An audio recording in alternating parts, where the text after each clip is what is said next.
The evening air was warm, carrying the faint scent of jasmine and distant street food. Somewhere in the background, a scooter buzzed past, followed by laughter drifting up from the narrow lanes below. Inside their modest apartment, time seemed to slow, like the world outside had agreed, just for a moment, to let them breathe. Jenny stood by the window, watching the fading sunlight paint the sky in shades of gold and pink. She wrapped her arms around herself, not because she was cold, but because she felt something deeper, something heavier, something beautiful. "Sumit," she called softly. He looked up from where he was sitting on the couch, scrolling absent-mindedly through his phone. Come here." There was something in her voice that made him pause. He set the phone aside and walked over, his footsteps quiet but steady. When he reached her, he didn't ask what was wrong. He just stood beside her, close enough to feel her presence, close enough to understand. They both looked out the window. For a while, neither of them spoke.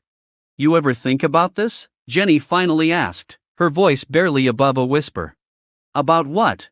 "This, us, right now." She turned to him, her eyes searching his face. "All the things we went through, all the times we thought we wouldn't make it." Sumit exhaled slowly, leaning against the wall. "Yeah, more than you think."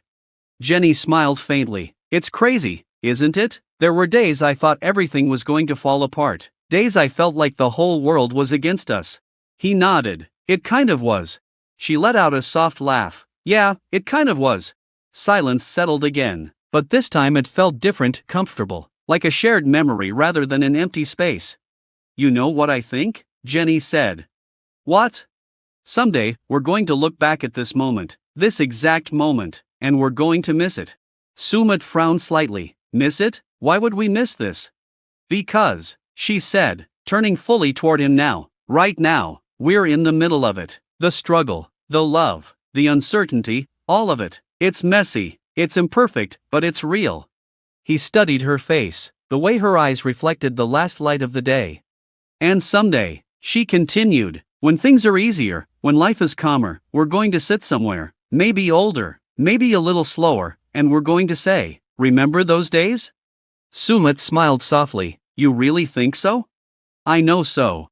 He reached for her hand, intertwining his fingers with hers. "You always think ahead.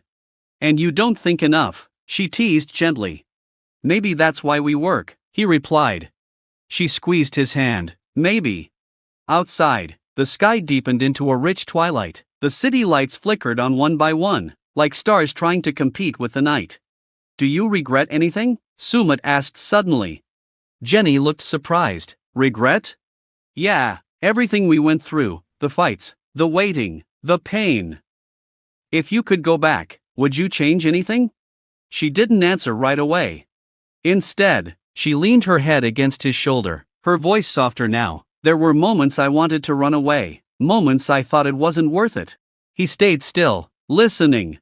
"But if I changed even one thing," she continued, "I might not end up here, with you, in this moment."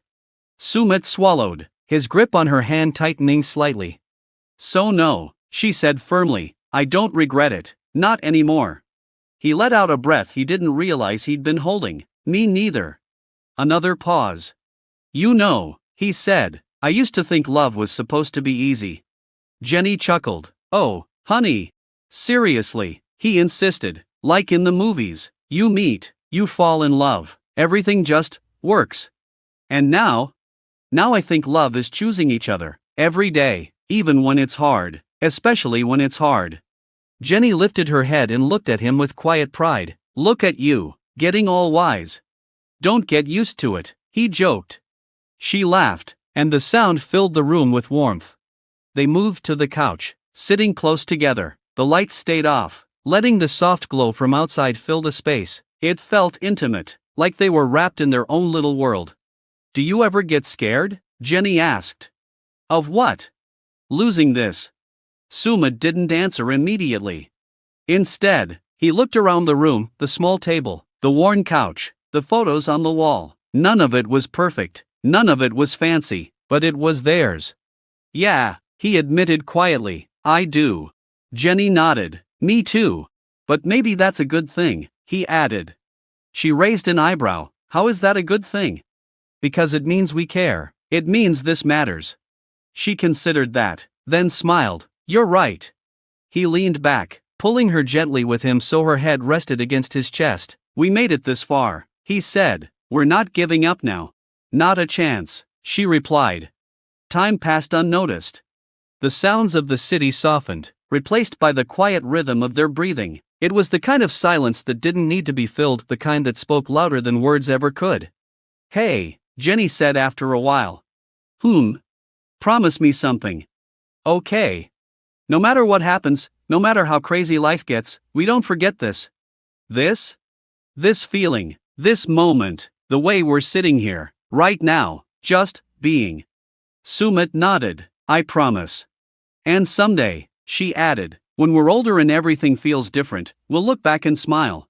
Someday we will dream about today, he said softly.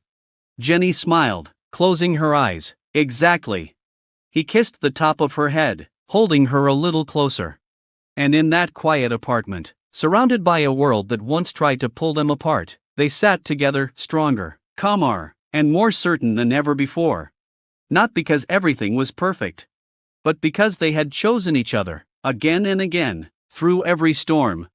And somehow, that made this imperfect moment perfect enough.